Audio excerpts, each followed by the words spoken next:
வணக்கம், இது உங்கள் தினக்கதிர். தேசிய நலனுக்கு எதிராகச் செயல்படும் நபர்கள் இந்தியாவை விட்டு வெளியேறி பாகிஸ்தானுக்கு செல்ல வேண்டும் என்று பாஜக மாநில தலைவர் நயினார் நாகேந்திரன் வெள்ளிக்கிழமை தெரிவித்தார். ஆபரேஷன் சிந்தூரின் வெற்றியை கொண்டாட பாஜக ஏற்பாடு செய்த தேசிய கொடி ஊர்வலத்தின் போது ஒரு கூட்டத்தில் உரையாற்றும் போது அவர் இந்த கருத்துக்களை தெரிவித்தார். தனது உரையின் போது ஆபரேஷன் சிந்தூர் குறித்து சமூக ஊடகங்களில் எதிர்மறையான கருத்துக்களை தெரிவித்த தமிழ்நாட்டைச் சேர்ந்த சில நபர்களை நாகேந்திரன் விமர்சித்தார்.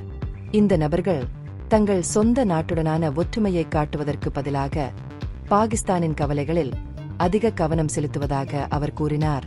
பஹல்காமில் சுற்றுலா பயணிகள் மீதான பயங்கரவாத தாக்குதல் உளவுத்துறையின் தோல்வியால் ஏற்பட்டது என்பதை இந்த சமூக ஊடக கருத்துக்களில் சில சுட்டிக்காட்டுவதாக அவர் சுட்டிக்காட்டினார். இந்த கண்ணோட்டத்தை நாகேந்திரன் கடுமையாக கண்டித்தார்.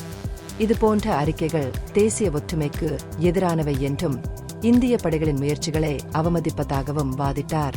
மேலும் பாகிஸ்தான் ஆதரவு கருத்துக்களை கண்டிக்குமாறு நாகேந்திரன் தமிழக முதல்வர் ஸ்டாலினிடம் அழைப்பு விடுத்தார். இந்த விஷயத்தில் முதலமைச்சர் மௌனம் காப்பது என்பது தேசிய நலன்களுக்கான அர்ப்பணிப்பு இல்லாததை குறிக்கிறது என்றும் அவர் கூறினார். நாகேந்திரனின் கூற்றுப்படி கண்டனம் இல்லாதது தேச விரோத உணர்வுகளுக்கு மறைமுகமான ஆதரவாக விளக்கப்படலாம்.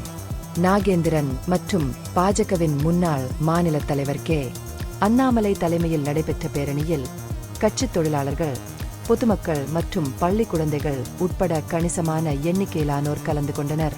பங்கேற்பாளர்கள் தேசிய கொடியை ஏந்தி ஆபரேஷன் சிந்தூர் கொண்டாட்டத்தில் அணிவகுத்துச் சென்று தேசபக்தி உணர்வை வெளிப்படுத்தினர். இந்த பகுப்பாய்வு நுண்ணறிவுள்ளதாக கண்டால் முக்கியமான அரசியல் முன்னேற்றங்கள் குறித்த கூடுதல் புதுப்பிப்புகளுக்கு லைக் செய்யவும், ஷேர் செய்யவும், சப்ஸ்கிரைப் செய்யவும். இது உங்கள் தினக்கதிர். நன்றி.